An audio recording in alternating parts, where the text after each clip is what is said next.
Today, October 17th, we're filming the 9th episode of the Kristen Supercrip Malefchuk Ringside Report Show with special guest Christopher Bouzy, founder and CEO of Bot Sentinel, which has been cited in articles in The Guardian, Forbes, and Business Insider, to name a few, due to its ability to identify trends of misinformation and conspiracy theories being spread on social media.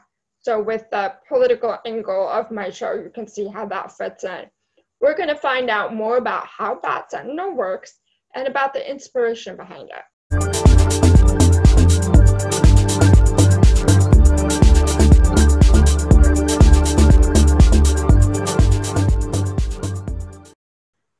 All right, welcome back, everyone. We are joined here today by Christopher Bouzy, who, as I said in my intro, is the founder and CEO of Bot Sentinel. Welcome, Christopher, and thank you for being on the show. Thank you for inviting me. Appreciate it. So, Christopher, you said on your Twitter profile that you started coding at the age of 9. Aquarius computer. Sure. Can you tell us a little bit more about where you grew up, family, and like how you got into coding in the first place and how that love grew and developed? Right. So yeah, so I grew up in Brownsville, Brooklyn, which is a really tough part of Brooklyn. Okay. And I grew up, with a single mom, but I grew up in a house with like six women in total, or more than that actually. But yeah, and so I was raised by quite a few women. Okay. And one of the things with my mom, she didn't want me to become a statistic. She didn't want me to end up like, kids out on the street doing things they wasn't supposed to be doing. So when I was very young, my mom encouraged me to learn, things that the average, inner city kid was not learning at the time. So, she got me that computer because she wanted to hopefully one day, broaden my horizons and allowed me to have opportunities that other kids didn't have. So that's how, that came about. She is the one who encouraged me to learn how to code. And she's the one who got me into computers when I didn't even, I was like 9 years old at the time. Yeah, so, but when she got it for me, in the beginning, it's just like anything else, like, a young kid, I played around with it for a bit, and I shouldn't say I wasn't interested in it, but I didn't have a love for it yet. I didn't really develop a love for, coding and computers until I got a Commodore 64. And then that's when it's like, aha, and I really developed that love for coding and computers and pretty much anything, tech related. Mm-hmm. But yeah, so that allowed me to pretty much stay off the streets. And then, as I got older, I was into music and stuff like that, like any, teen or, young adult or whatever. But I didn't really start coding professionally until my, early mid-20s, when I started, developing software for like shareware back in those days. It was shareware, you would upload it, people would download it, and if they really thought it was something useful, they would buy like a license or something like that. Right. And that's when I pretty much started my career as, I guess you can say like a professional coder or developer, whatever. So yeah, so that's how that pretty much, came about and started. But it's my mother. I give her 100% credit for, starting me on this journey. Well, good for her that she raised you, that to be determined to make a success of yourself. That's a very cool story. Yeah, you also said that if coding was your first love, that politics is your lifelong secret crush. How does your work cater to that side of your Good question. So my grandmother, my mother as well, but it's my grandmother who really got me into politics, and Okay. she's also one of the people who helped raise me. And so she would always have the evening news on, like when we ate dinner and stuff like that. So that was on every night. And that's how I developed my love for politics. So when I started getting into, combating, fighting disinformation, it was like a marriage of my two loves, politics and technology. Hmm. So that's one reason why Bot Sentinel focuses so much on the political side of things, because disinformation is just not specific to politics, but obviously that's where it's being used. I would say the most right now is within the political sphere, or whatever.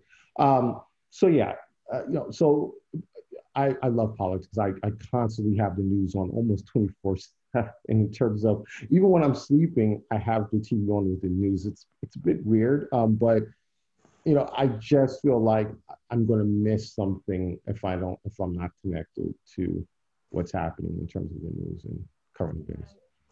Was there a specific event or pivotal moment that caused you to create Bat Sentinel? Or Yes. okay. Yeah, absolutely. The 2016 election. Um, I think that uh, we were underprepared in terms of a country, and you know, in terms of even the private sector, usually there are few tools and things like that that are available for, whatever it may be, for, like, let's say, for example, like spam filters and stuff like that. Um, but when it came to disinformation, there wasn't really much available at the time. There were a few free tools and stuff like that, but I didn't think they were effective enough. So that's when I really started spending more time on Twitter after the 2016 election. And I started noticing, like, when people would discuss certain topics, whatever, if someone didn't agree with someone, they would call them a bot. And, a lot of times these people were not bots. They were just, people that did not agree with whatever someone else was saying. But at the same time, um, a lot of the accounts were inauthentic accounts, accounts that were fake and all that stuff, but people were not able to determine, what was what. So that's what started the journey, my journey into developing Bot Sentinel. I felt like there was a need for that, to help people actually be able to have conversations with each other without assuming that someone was, a quote unquote Russian troll or bot, but at the same time, to be able to block or filter out the bad accounts, the accounts that were legitimately there to cause discord. So that's how it came about. Just the need. I tell people a lot, like, when I started, mapping this out, one of the things that I was also concerned about was targeted harassment. A lot of the female tweets, who have a large following, like Molly Jung Fast and um, Sarah Kinzier, I think that's how you pronounce her name. They would tweet certain things, and you'll see these swarms of accounts that would just come out of nowhere and start attacking them. And that was also an issue for me as well, because I would sit there and observe this stuff, and I would say, well, these seems like accounts that are trying to silence someone, in a way where, if you're constantly attacking them, then you're not going to want to be on Twitter. If you're constantly being attacked and harassed, and thankfully those two women did not leave Twitter, but quite a few people did because of that. So I also felt like eventually I can have a tool that would help with that as well. The targeted harassment, especially with women online. Yeah. And if you could explain in a summarized fashion for someone who hasn't used Bot Sentinel, doesn't really understand what it is and how it works, how does it work? Right. So there are different components to the platform now, but initially in the early days, it was about, once again, identifying accounts that were quote unquote bots or inauthentic accounts or whatever. So it uses machine learning, artificial intelligence, And how it basically works, in layman's terms. So it looks for certain, criteria. When the model was trained, it was trained based on Twitter's terms of service, their rules. So when I was looking for accounts that were pretty much breaking those rules, those were examples for the model. You have, it's really easy. It's basically good accounts versus bad accounts. So when you're training the model, you're looking for quote unquote bad accounts. So these are the accounts that are breaking Twitter rules. These are the accounts that are, constantly harassing people and using certain language and whatever. Then you have the good accounts. These are the accounts that are just pretty much just tweeting about whatever, and they're not really engaging in that type of behavior. And you build a model based on that. And then obviously, like initially, the initial model was not super accurate, but over time, as you're getting more data, it becomes more refined, it becomes more accurate. So for the end user, when they're using the tool and they're analyzing accounts to try to determine if something is, a legitimate account or an inauthentic account or an account that's constantly, harassing people, whatever, it's pretty much analyzing their tweets. It's looking at their tweets and it's looking at that behavior, and it's giving you a score between 0 to 100. 0 being, not a bot or not an inauthentic account, where 100 is like the worst of the worst. Right. And it's pretty simple. It's almost like a credit rating for behavior on Twitter. So you have normal, questionable, disruptive, and problematic. And like I said, problematic is the worst of the worst. Right. Right. So it's really simple. Someone just goes in, they can just put in a Twitter user's handle and analyze it. It takes a couple of seconds and they get a score.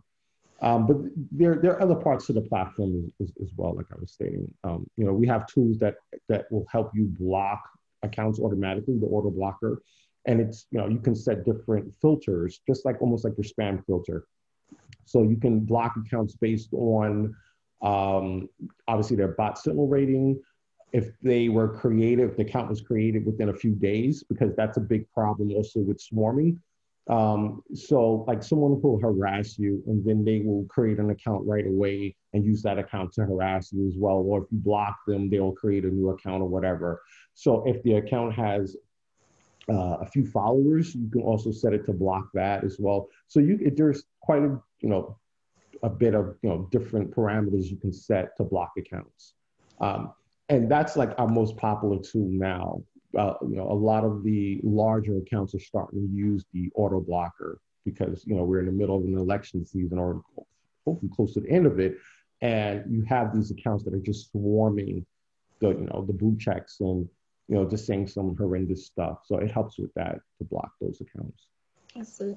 And I actually went on Bot Sentinel yesterday and was kind of poking around and looking at the trends. And I saw that recently the hashtag Biden crime family and hashtag Hunter Biden were ones that were most frequently tweeted from problematic accounts. Right. And then I went and looked at the problematic accounts list and noticed that so many of them have MAGA or, Trump, or I'm a deplorable, or all Democrats are evil, in their name. And it just, to me, it's kind of proved a very big point that you're seeing a lot more of these problematic accounts from the far right conservative side than you see from the left, and as far as politics goes. Right. And I just wondered, because I had seen a New York Times article a while back that did an analysis of political groups and in different areas of the country. And what it found was that our two-party system, Democrats lay somewhere near the center. They're just left of the center, whereas the right side, the conservative side, is way far right from the center. And in other countries, they're conservative political groups are much closer to the center than they are here in the United States. And I was wondering if, from what you've observed with Bot Sentinel, that seems to be evident. Right. So before we get into that, one of the things, because of what you just noted, we get a lot of criticism about the platform being biased. Oh, well, he's a liberal, the developer, the owner, the founder, CEO, is a liberal, so they're targeting conservatives. That's absolutely not true. And as you stated, the accounts that are pushing a lot of this stuff is, a lot of far right stuff with the MAGA and the Trump 2020 stuff. There are obviously accounts that are on the left as well that do this. But they're a bit more strategic in what they're doing. Whereas the accounts that are on the right are just more blatant with the disinformation, or blatant with the harassment. So they're a lot more obvious to spot. So, looking at the data, going back to your original question, it's so extreme right now. And, I do believe, in my personal opinion, I do believe that there are a lot of folks that are on the right. There are a bit closer to the center. Okay. But a lot of that is getting drowned out by these fake accounts. And then, I don't want to call them nut jobs, but these folks that believe in this QAnon stuff, where they're taking things to where, I don't want to say to the extreme. Yeah, it's to the extreme. It's to the extreme where you can't really gauge anymore where people are at, because online there's so much noise that it's really hard sometimes to determine where people are at in terms of their politics. Are people really far left, far right, or are we really more or less closer to the center, both on the left and the right? Okay. When I talk to friends that are conservative, and I have quite a few conservative friends and liberal friends and stuff, in my personal dealings, it seems like mostly everyone is closer to the center. I do have some far left, progressive friends, and I do have some far right. But for the most part, it seems like we're all closer to the center. But when you go online and you're on platforms like Twitter and Facebook, it seems like it's the complete opposite of that. And I do believe a significant portion of that is because of the disinformation, the fake accounts, the accounts that are trying to make people feel like, Trump has this huge amount of support. A huge number of people that are out there supporting him, but that's just not true. It wasn't even true in the 2016 election. When you look at the popular vote, Hillary received close to 3 more, million people than he did. So his support is not as, big as you would think it was when you're online and you're looking at all this activity. A lot of it is fake. Right. Unfortunately. And it's interesting. It seems like to me that social media has been weaponized by these extreme, fake accounts and extreme accounts.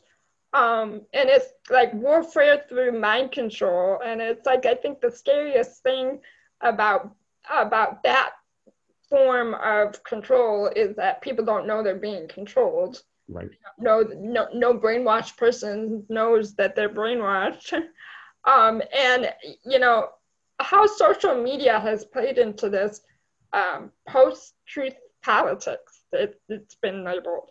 And I actually have the definition here: a political culture in which debate is framed largely by appeals to emotion, disconnected from the details of policy, and by the repeated assertion of talking points to which factual rebuttals are ignored. Do you see us ever being able to return to a time of critical judgment and evaluation of sources with social media being as it is now? The short answer is yes, but I think it's going to take a lot to get there. the first thing, the one thing that I always talk about is critical thinking. And we have to get back to the basics.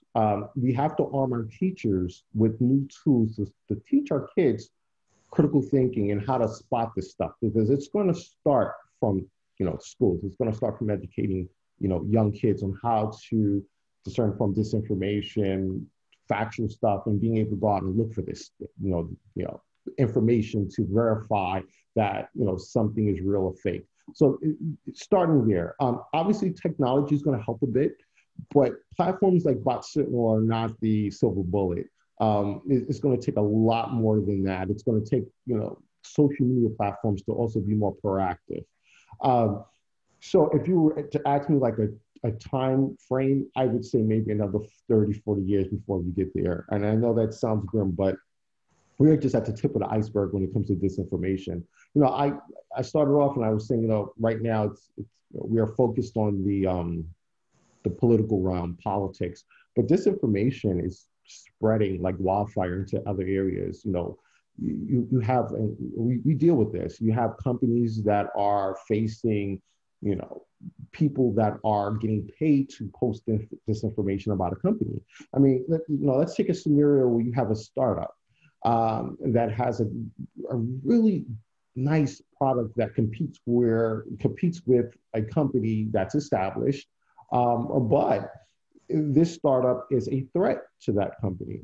Now you have accounts that are tweeting stuff about the product. Let's just say like a soda company. I don't know. I'm just spitballing here.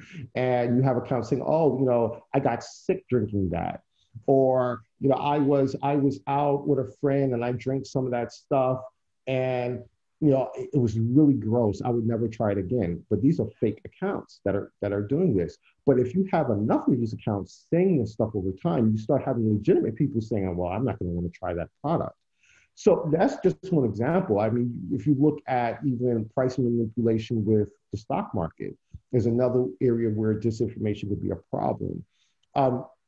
So we are focusing right now on politics as a nation, but we really have to start looking at laws and legislation to kind of stem some of this stuff, because it's bad. It's getting really bad. Piggybacking off of that whole hypothetical example that you just gave, I noticed one of the trends that wasn't political but Bot Sentinel picked up on was the Johnny Depp fans apparently having bots to publish misinformation or at least not in favor of Amber Heard and that whole. You want to talk a little bit about that and how? Yeah. So, I have to be careful here. So yes, there were accounts that were pushing disinformation about Miss Heard. That's public knowledge now. And a couple of other researchers looked at what was published by my company and also confirmed that a lot of that stuff was disinformation. And there we go again, where this is another area that's not politics, where you have an individual who's a celebrity who is being attacked by fake accounts to try to get her removed from a role, try to get her removed from, she was a spokesman for, I think, L'Oreal, spokeswoman, I should say, for L'Oreal, to get her removed from that. So anyone who is not knowledgeable about this stuff would see this outcry of people saying, oh, remove Amber Heard, she's a horrible person. And you start thinking, oh my God, Amber Heard is a horrible person, until you realize like this stuff is fake. Yeah. So once again, and this is actually affecting someone's livelihood, someone's life. So, I know one of the things that one of the reasons why you reached out to me, because of an individual that's, currently online, pushing stuff. And, you could say his name, Ryan Knight. This is another example. And this is where, I told, like when I'm sitting down doing these interviews and I talk about disinformation and how it's become commonplace on social media, we all think about like the troll farm in Russia and, some type of nefarious organization across, the ocean somewhere in Europe somewhere. But it's actually, it's okay. It's actually homegrown. It happens when you're recording in real life. It's completely fine. So, here at home, homegrown stuff. So we have a trend now where people in the United States are being paid to tweet about things and to, go on Instagram and Facebook and talk about things that they don't really believe in. But they're getting paid to do this because they have a large social media following. So whereas when you're supposed to technically, if you're advertising a product and you're getting paid to do so, you're supposed to disclose that on social media. So if, Pepsi says, Christopher, you got a large social media following, we want you to, tweet about our product, I'm supposed to disclose that's, a sponsored whatever. Right. But it doesn't apply to politics and people tweeting about stuff that they don't believe in. Right. So, Ryan Knight has switched his political leanings more times than I can count within the last 4 years. And I wasn't really focused on him as an individual because I try to focus on, the broader picture that's really affecting people. So, I don't normally focus, or the company normally doesn't focus on, individuals, because there's that thin line between exposing someone and then targeted harassment, because you will have individuals who don't like Ryan that will take the information that you put out there and then use it against them. Mm-hmm. But Ryan started to become, I don't want to say an issue, but he started to get to a place where he was becoming problematic in terms of, he was telling people that he was going to vote third party. And that's completely fine. If you don't like either candidate and you feel like you want to vote third party, that's your right as an American to vote for whoever you want to vote for. That's just, but it's a problem when you're getting paid to say things like this and then not disclosing that to your followers. So, it's a form of disinformation, because if I go to I don't have that many followers. I have fewer than 50,000 followers. But let's say I go to my followers and I say, something, I don't like Joe Biden. I think he's a horrible candidate and I'm going to vote for Kanye West. And I'm getting paid to do that. And let's say I just change the minds of 200 or 300 people. That could start to snowball over time, because those 200 or 300 people could go to their friends and family and say, something, I don't like Joe Biden either, and I'm not going to vote for him. I'm going to do X, Y, and Z. And if you remember in 2016, it was fewer than 100,000 votes that really determined the election, the outcome of the election. That's not a lot when compared to, the millions of people who voted. So when you have someone like Ryan Knight, who's not explicitly saying, don't vote for Biden, but he's saying, I'm not going to vote for him. And he's constantly drilling that into his followers and saying this to, you're right. And how the DNC is. And exactly. I think what's so hard for people like me to deal with the Ryan Knights of the world is that I would consider my political beliefs more in line with, a Bernie fan or like AOC than I would, Biden. I am for very progressive policies. I have a disability. I want Medicare for all. I want all these things. Right. But to say that, the entire Democratic Party is corrupt, right, and there's no point in voting for them or voting for a Democrat because they don't have any progressive policies, it's just like it's not true. Right. I mean, they obviously have some progressive policies compared to the alternative might not be as progressive as what you would like to see, but it's and it really hit a nerve with me when I started seeing, and I don't know, people that are watching this, some people don't know who Ryan Knight is. So if you're not on Twitter, you might not necessarily know who he is, but he has hundreds of thousands of followers, and he has switched over the years to being a resistor, a Democrat, to being progressive and Elizabeth Warren fan, to now basically saying he's going to vote third party or encouraging others to vote third party. And I just find that really dangerous. But the work that you did that showed about like the vacations and all that, was that using Bot Sentinel, or was that just personal? That's right. That's like old school gumshoe type stuff. Just doing basic research. That's all. Just to go back a bit, and I completely agree with you. And that's what makes Ryan so dangerous, because you can't say that you want Medicare for all, you want all these progressive programs and things like that, and then say you're going to vote for third party. Because if Trump is reelected, you're not going to get any of those things anytime soon. And it's going to make it even harder to get there another 4 years from now. If we look at the damage that was done just in the last, basically 4 years, imagine how much more damage can be done in another 4 years, where they're attacking Obamacare, the Affordable Care Act.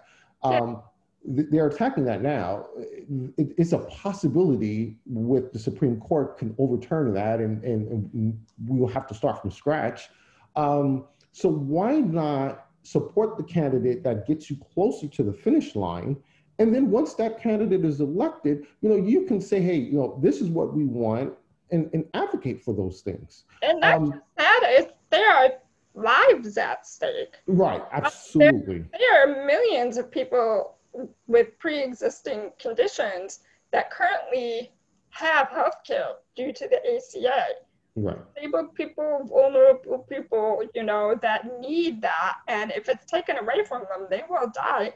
I think it's very, very scary to, say all or nothing when there are people who will die.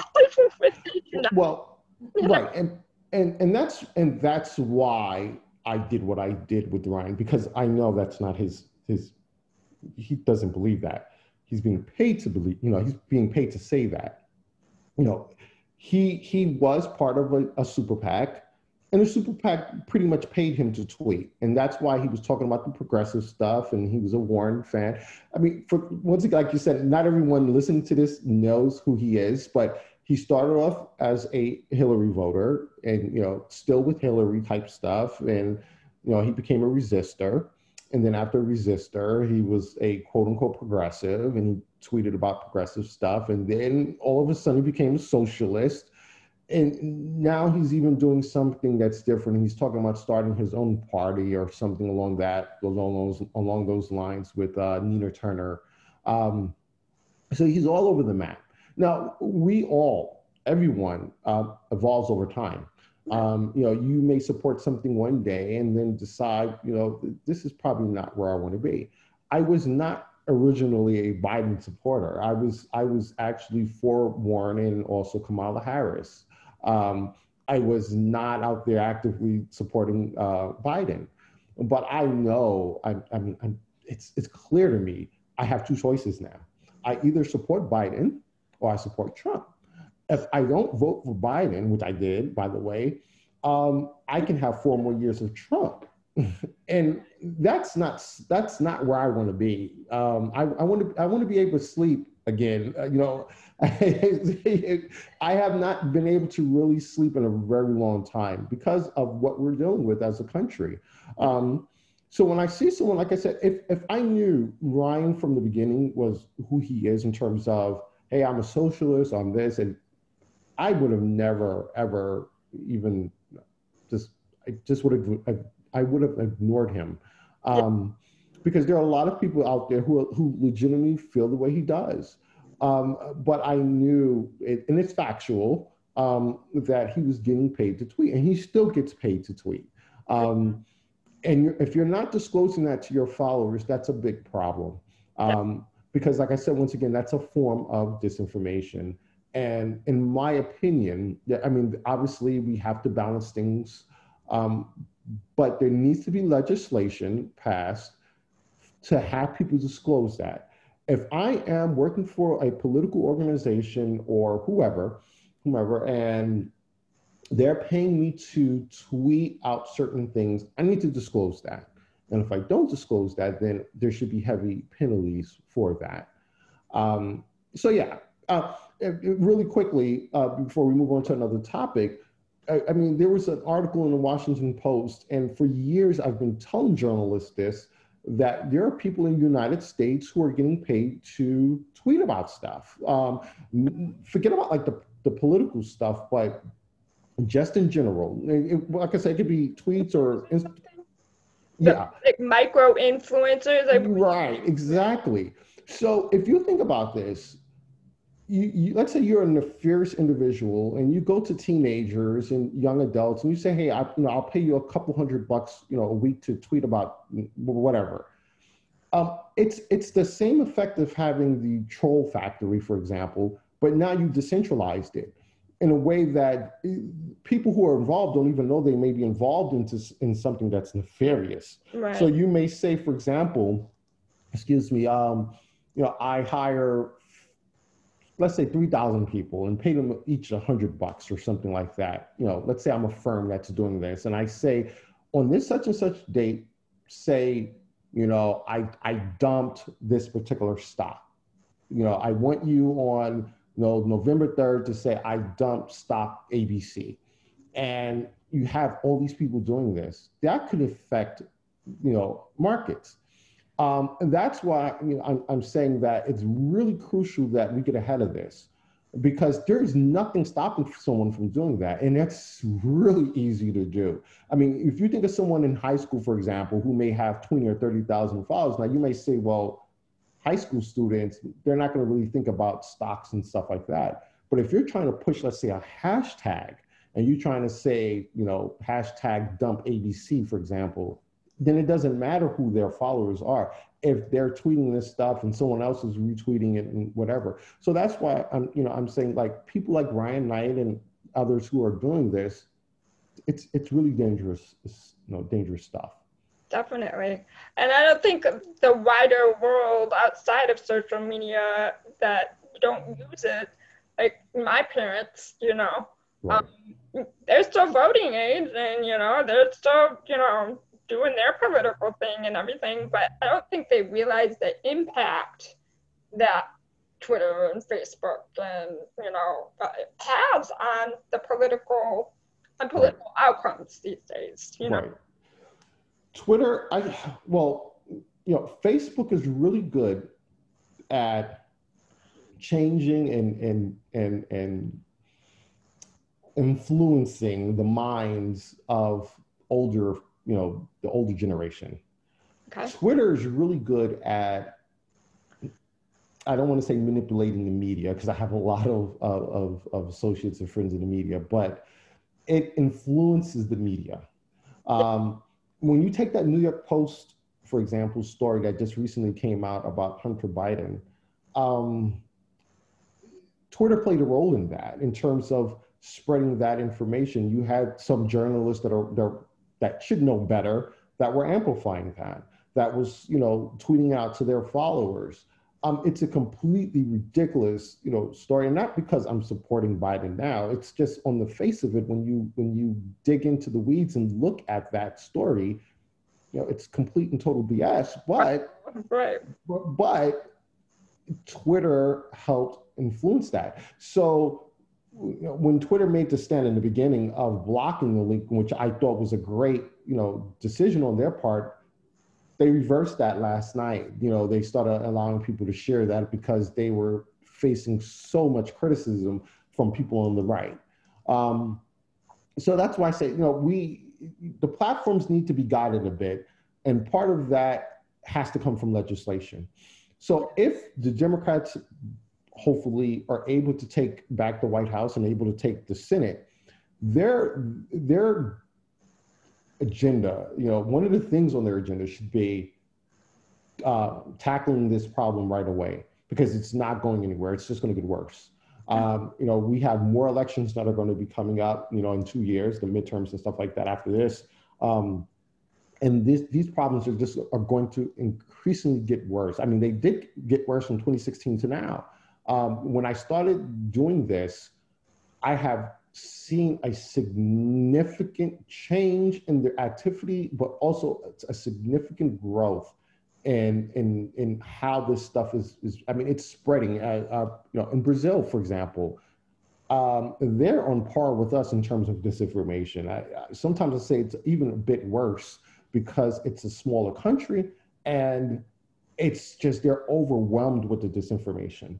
So, legislation is, in my opinion, is needed right now, like ASAP, to start to get a handle on what's happening.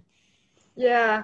It's interesting you brought up earlier, about teachers and needing to educate. And that I think that it wasn't until I went to college and I was writing college level papers that I understood how deep you have to go to check the sources to make sure that your sources are credible and verifiable. They have to be scholarly, academic, peer-reviewed sources.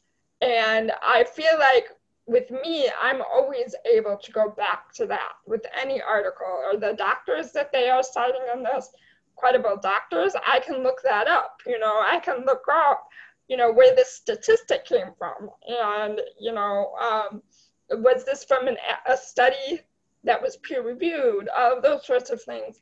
But do you see it possible using a combination of technology that you've developed and advances in social media to kind of fuse them together so that they can be preventative about what kind of stuff is being put on there in the first place, like a built-in system? Yes, I do see that. And I see that more or less for the fake news and that type of activity. Yeah. And there are people that are working on this right now as we speak, where you will have websites that are known for disinformation and fake news and all that other stuff, and those websites get flagged. But for example, the New York Post is a quote unquote credible news outlet. So what happens when you have a credible news outlet that's doing stuff like this? You can have at times the New York Times putting stuff out that's not, like you said, the sourcing is not as ironclad as it should be. And that gets out there, and then, days later you find out that that story may not be what you originally thought it was. So when you have situations like that, what do? That's why I said earlier in our conversation, it's going to take time for us to figure all of this out. Right. I do believe 2016 was a wake-up call for a lot of people. But, to the flip side, like I said, which is also dangerous, we can't think that every account that's out there, every person that's out there who disagrees with us is based in Russia somewhere. Right. Or have nefarious intentions, because then we don't have those conversations that we used to be able to have where we can meet in the middle with certain things. But we're not even close to that right now, especially on social media, where you have people believing, for example, bleach can cure COVID-19 because the president of the United States said that. Right. And you actually have people, unfortunately, drinking this stuff and getting sick. That's a huge problem.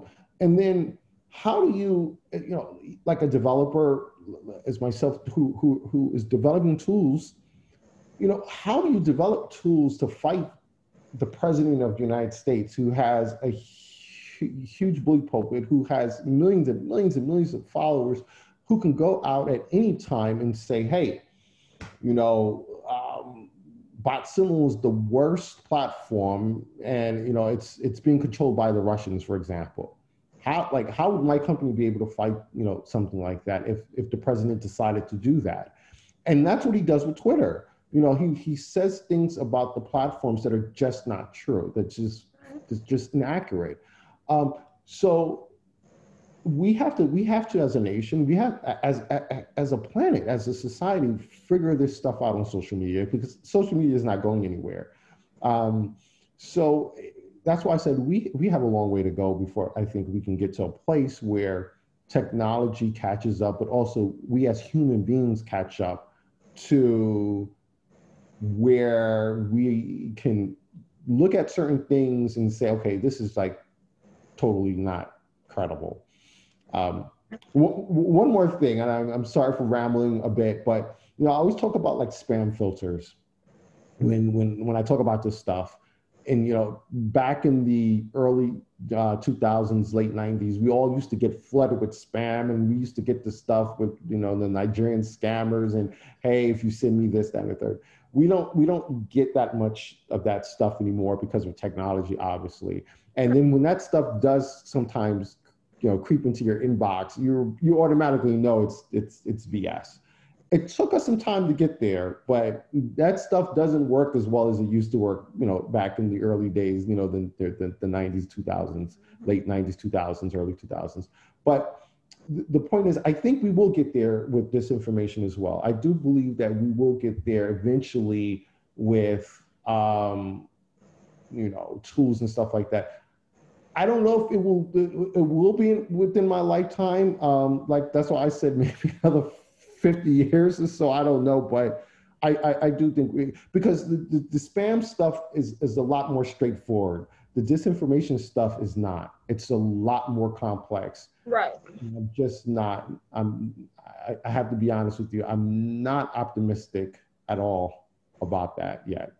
Yeah. From what I'm seeing. And in the short term. Yeah. Well, to lighten the mood a little bit, Sorry. I know the first time that I ever did anything coding involved at all was when I taught myself HTML and CSS coding for, you know, making websites. Right. And the first time, you know, I did my own web page and typed it all in on a notepad app, and then it produced those results. It was like I did a magic trick, and it was you know, so I get that part of it, but like what do you do for fun? Do you game at all, or? I used to. You know, music, you know, production in terms of just like composing stuff for just personal things. That kind of keeps me sane. Obviously spending time with my family. You know, I'm a huge Star Wars fan, and I think you are as well, if I'm not mistaken. Yeah. So I'm a huge Star Wars geek. So yeah, because of the pandemic, we don't get to go out as much as we would like.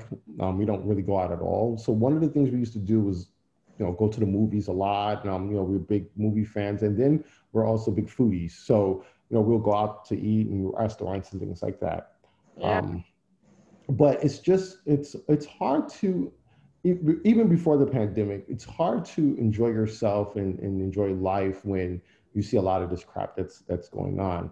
Mm-hmm. And that's why I'm hoping and praying after the election, and you know, we have this pandemic stuff figured out, and we go back to having a quote unquote boring president. We can focus on those things that we enjoy the most. You know, whether it be going out to the movies or, like you said, gaming or whatever. But are you a gamer? I didn't know you're a gamer. No, I'm not a gamer. I used to do like PC games. I played EverQuest for a while. Okay. Stuff like that. Not as much anymore. My husband is more than I am. But I just wondered, I mean, considering that your interest is in coding, I figured you might do some other. Yeah, it usually goes hand in hand. But I've noticed over the years that a lot of coders, they're also into like music, whether it's playing guitar or some type of instrument and stuff like that. I guess is the way that our brains are wired. But yeah, when people usually, they say don't judge a book by its cover. So, people, when I meet people for the first time, they usually think I'm in some other area of that they think I'm an attorney or something like that until they figure out that I'm, a coder, developer, whatever, and that I'm a big, like, huge geek nerd, whatever you want to call it. But I have a question for you. How did you get into Star Wars? How did you become a huge Star Wars fan?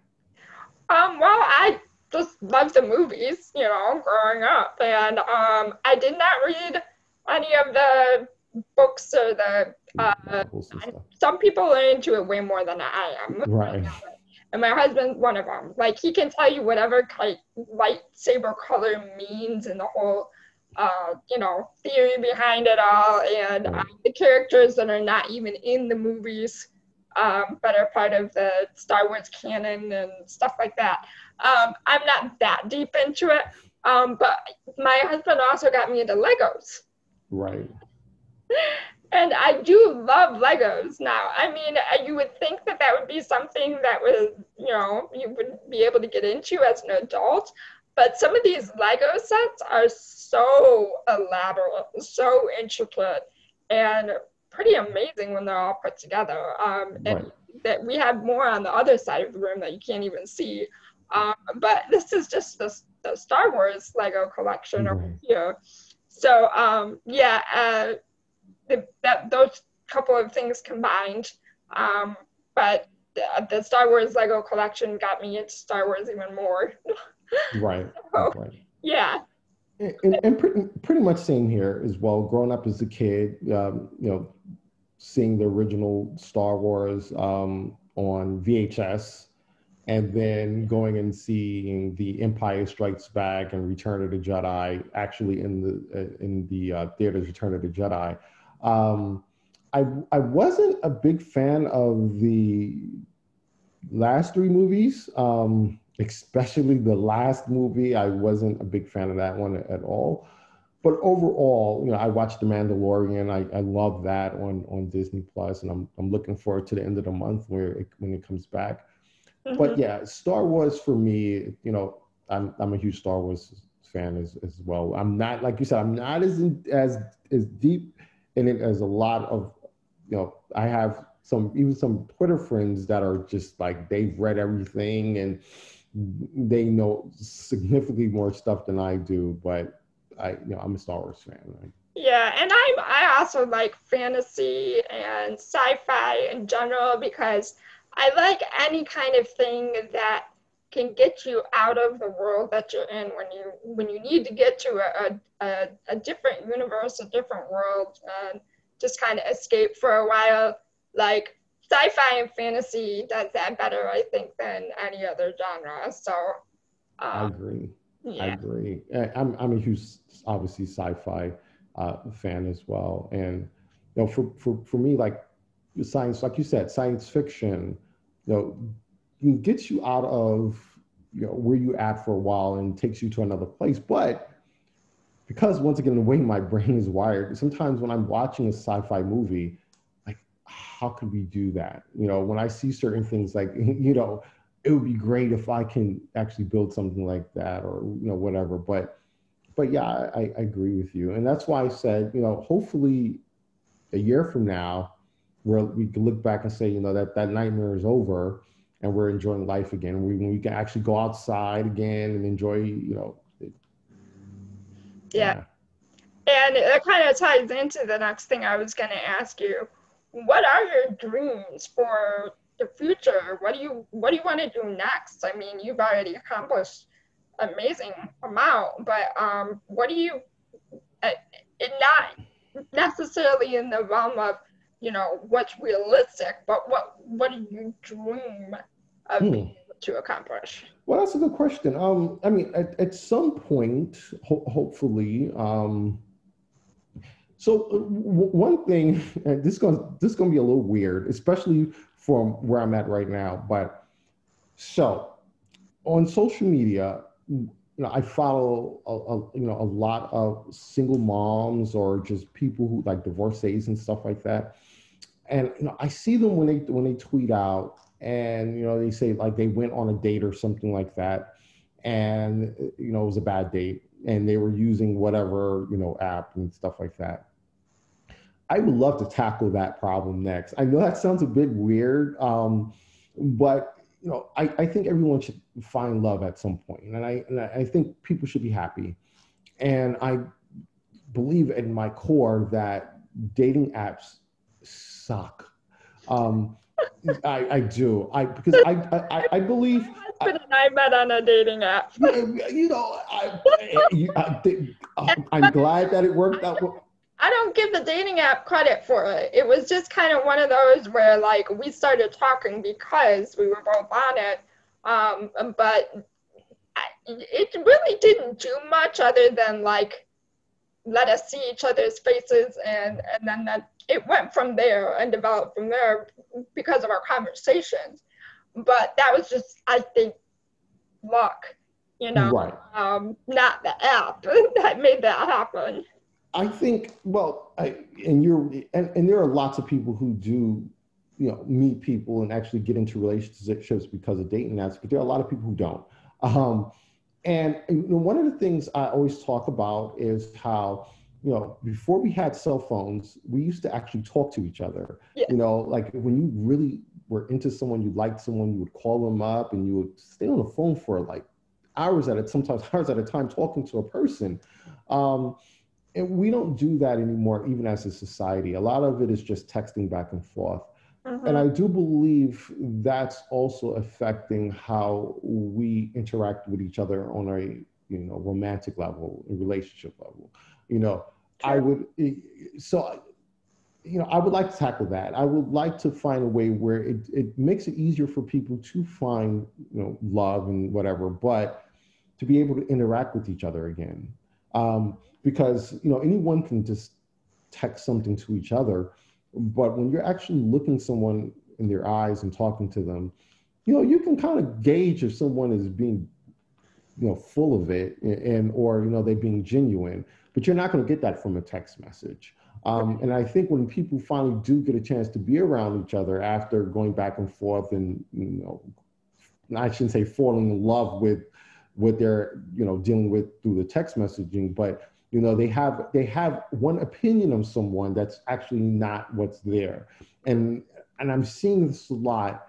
And I'm like, looking at all this disinformation and stuff, but at the same time, I'm seeing people who I follow who are tweeting about like horrible dates or someone that they were dating for quite some time and found out that this individual was a jerk.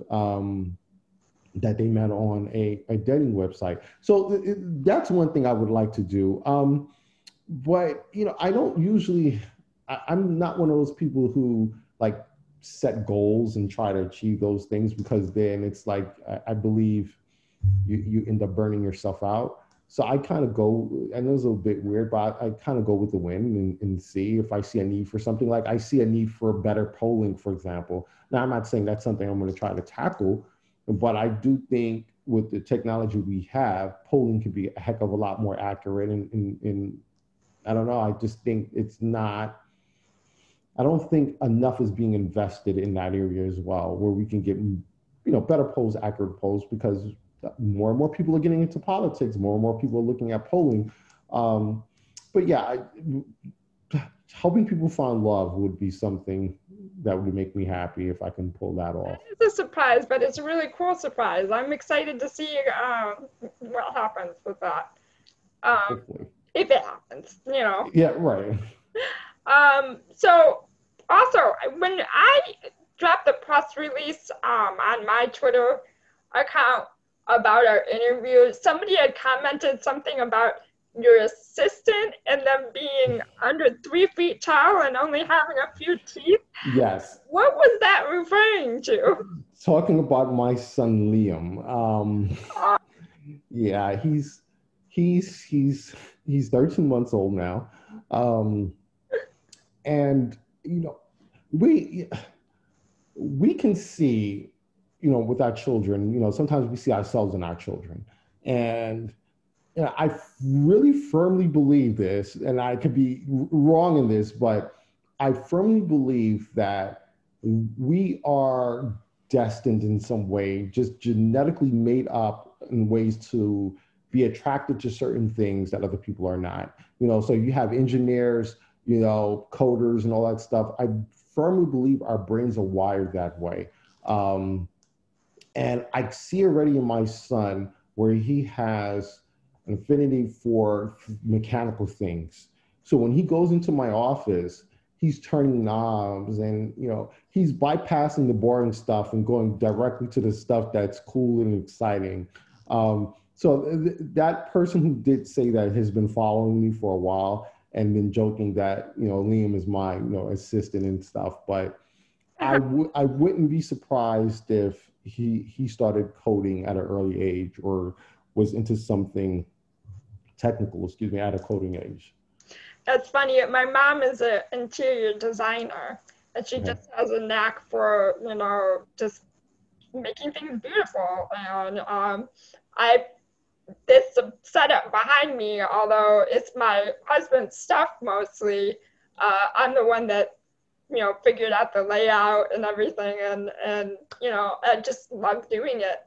And it's not something I would ever, try to do as a career, partly because I use a wheelchair, and that would be, she does all kinds of running around and putting things in her car and all of that as part of her job. But still, though, I think I got that from her, I firmly believe it. I don't, there's no science behind it that I know about, any research, but I do believe as humans, we are wired and we do get things from, our parents, where we just take to certain things that other people would not. Because I know for a fact there are people who are capable of coding, but they just don't like sitting down in front of a computer, for example, at hours at a time. But I've met people who never thought about coding, was not really into it, but as soon as they got into the front of a computer and, started, learning about it, like, oh my God, and they took to it naturally. It became something that, was like, wait a second. So, and I believe that with pretty much anything. I just believe that we're just destined to do certain things as human beings. I don't know. I could be wrong. But I see that with my son. He just loves mechanical things and he loves trying to figure things out. And I just get excited watching him do that, Well, that would be exciting to see if he ends up following in your footsteps in that way. Yeah, that would be interesting. I would be supportive of whatever he would want to do. I think, thankfully with my mother, of what she did for me. But, if my son told me, he wanted to be, I don't know, a surfer, whatever it may be, I would support him. Of course. In that, right. Yeah. But you see the pattern continuing at least right now. Yeah. I mean, I obviously don't know as a baby, like what I was doing as a baby. But like I said, he has a huge fascination with mechanical things to the point where it's a bit scary, because he's figuring stuff out. And I know people always say this about their children, and I don't want to be that guy. We always think we have like the smartest children and stuff. Everyone does, and I don't think there's anything wrong with that. But he figures stuff out really quickly. And I think he'll probably be a hell of a lot more smarter than me when he gets old. I hope he is. But. Oh, well, that's excellent. Yeah. So, and I always end my interviews this way. Is there anything that you wish I would have asked you? Oh. Well, I guess one thing. My outlook in terms of like who I think, who do you think is going to win? And what do you think is going to happen with the Senate? in the upcoming election, Okay. because obviously that's on everyone's mind. And I obviously think Biden is going to win, but I've predicted it's going to be a landslide. I don't think it's going to be close. I still want anyone who's listening to this, to vote. Go out and vote, vote, vote, vote. Try to get someone that maybe hasn't voted before. If it's still time, get them registered, vote. But that's key. But I do believe it's going to be a landslide. I don't think it's going to be anywhere near as close as people think it's going to be. I think we are all facing, some type of PTSD, from the election, and we all felt like Hillary was going to win in a landslide, and then that didn't happen. The factors that, the things that gave Trump that win in 2016 has significantly changed. We don't have the disinformation being put out in the way that it was back in 2016. We actually had news organizations pushing this stuff out. It's still there, obviously, online, but it's not being pushed out through the mainstream media the way it was in 2016. We don't have the factors of, I don't like to blame him for Hillary's loss specifically, but Comey's letter and stuff like that. We don't have that. We don't, unfortunately, we both know the misogyny that was involved with the Trump win in 2016. We don't have that. We have a male candidate. So the perfect storm that helped Trump win is not there. And they're trying to recreate it with the Biden, email thing, but it's not there. Then on top of all of that, you have 4 years of Trump. Yeah. You have 4 years of Trump. So you have the pandemic, you have all the racist stuff and the craziness and the insults. And I think, going back to what we said earlier in this conversation, the people who are closer to the center, anyone who really loves their country, anyone who's a decent human being should not be supporting Trump. We can have the discussions on, healthcare, and we can have the discussions about pro-choice versus pro-life and all those things. But we can't even begin to have those conversations when we have someone like Trump who's just so extreme with everything. So I do believe it's going to be a landslide. I believe that to my core, and I do believe the Democrats are going to take back the Senate. But this may, piss off my followers a bit. I do believe there also needs to be balance in the country. I don't think we should go so far left or so far right. I am not a centrist, but I do believe that there has to be a bit of balance. I think it's important for a country. We're all brainwashed. If we're all on the same side and we're all thinking the same thing and nobody's ever challenging our beliefs coming from a different side, then we're never gonna know if we're wrong. Right, exactly. And that's why I think there needs to be balance. I think right now, the country itself, I think, is a lot more left than what you see in the Congress, what we actually see in the White House. And that's part of the Electoral College. If we didn't have the Electoral College, we wouldn't be dealing with this right now. Right now, the Senate, that's my prediction. Senate goes to the Democrats. They keep the House, they take the White House. I don't think we're going to be waking up the day after election not knowing, election day, not knowing who the president is. I think we're going to know on election night. So that's the only question I think you could have asked. But like I said, I don't want anyone to think this is over. I still go out and vote because it's really important. Yeah. Yeah, it's really important that Biden just doesn't win. He has to win by a significant number, so it can't even be challenged in court. Where let's say, hopefully, he gets over 400, electoral votes or whatever the case is, where it's like, okay, yeah. He couldn't get out.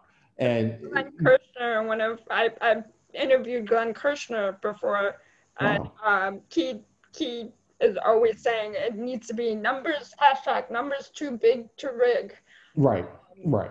It, And we're seeing that. We're seeing that, I'm constantly tweeting this because I like to motivate people. And we're seeing that in the early vote numbers. good. We are seeing that with Pennsylvania is, wow. We're seeing it with Pennsylvania. We're seeing it with New Jersey, Florida, obviously California as well.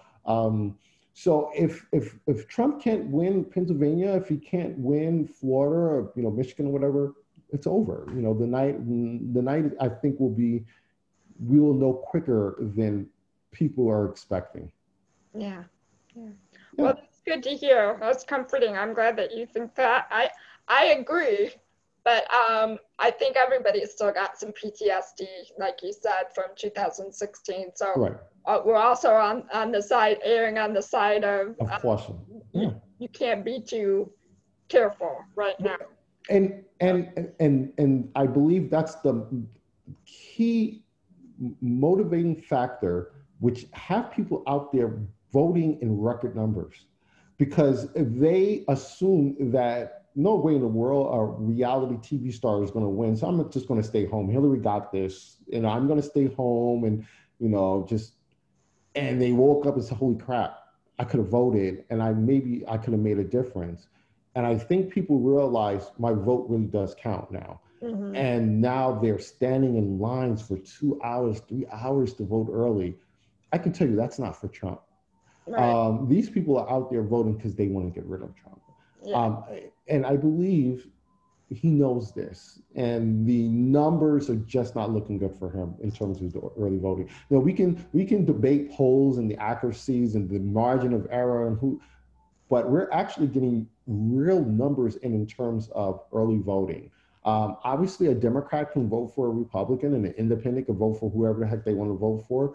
But if we even look at past elections, the majority of the Democrats are going to vote for Democrats. The majority of Republicans are going to vote for the Republican, and independents, if they split 50-50, Trump he's done as president of the United States.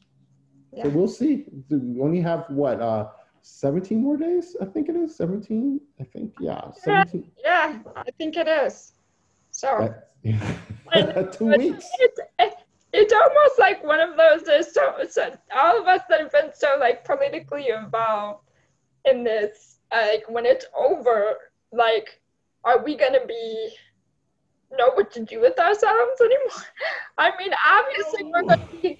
I know on my end, I'm going to be pushing for even more progressive policies from Biden, and he has taken concessions, from Bernie and other people. So I'm comforted by that. There's already been more policy changes for his proposals, for at least the disability community from what I've seen. So I am going to continue to be involved and push for even more progressive policies once he's elected. But I still feel like once this election is over, it's hard to even imagine it. It feels like it's just been going on for so long, and it's been on the forefront of everybody's mind. So. I agree. Well, we still don't have a fight after the election, because I say all the time, Trump is not going to go away quietly. So even though realistically, even if it's a blowout, he's going to claim that it was rigged. And he's going to try to, because he has to stay in office. He knows if he's not in office, he is exposed criminally, but he's also exposed in terms of all the civil stuff that's out there. So being president has shielded him from that. But once he's no longer president, he's exposed like no other president has been exposed before. So he's going to do whatever he can to stay in office. That's why it's really key that we, in terms of a society, can agree that if Biden wins by over 400 electoral votes, he's the next president of the United States. And Trump saying, "Oh no, I legitimately won," and this was rigged. That he's ignored at that point. And that's going to take, hopefully, Senate Republicans to finally say enough is enough. No, Mr. President, Joe Biden, President-elect Biden wanted fair and square. I don't know. That's the one thing. I don't know if that's going to happen. We'll see. So the fight, doesn't end on election night. It begins really on election night, because he is not going to go away quietly. He's not. He's going to try to activate his, right-wing extremists. Those folks out there who he said, stand back or whatever and wait. He's going to try to activate those people, because he's that type of person. So we have to stay vigilant until Biden puts his hand on that Bible and is sworn in, and then that's when we can take a deep breath. And then, we hold him accountable. That's because he's a Democrat. We hold him accountable. We make sure he passes the things that, we want, the progressive stuff, like you said, Medicare for all, or, whatever we need as a country to push us forward, in terms of like the Green New Deal. Okay, I understand that's not the perfect thing, but something like that, because climate change is obviously real. So, I think we're going to be happy though on election night. I do. I don't think there's going to be any surprises. I think we're going to say, okay, but the next day, Trump. Yeah. Well, Christopher, I want to thank you again for coming on. It's been a pleasure talking to you. And I'm sure that our viewers are going to enjoy this interview. It's a little bit different than my typical interview with your background and what it is you do, but it's very much relevant too. And thank you. I appreciate it. Thank you for inviting me. And good luck with your future endeavors. Thank you so much. Thank you. And I thank you for inviting me. I really appreciate it. Allow me to ramble on for an hour plus. Thank you. I appreciate it. No problem. It's my pleasure. All right. Bye, everybody.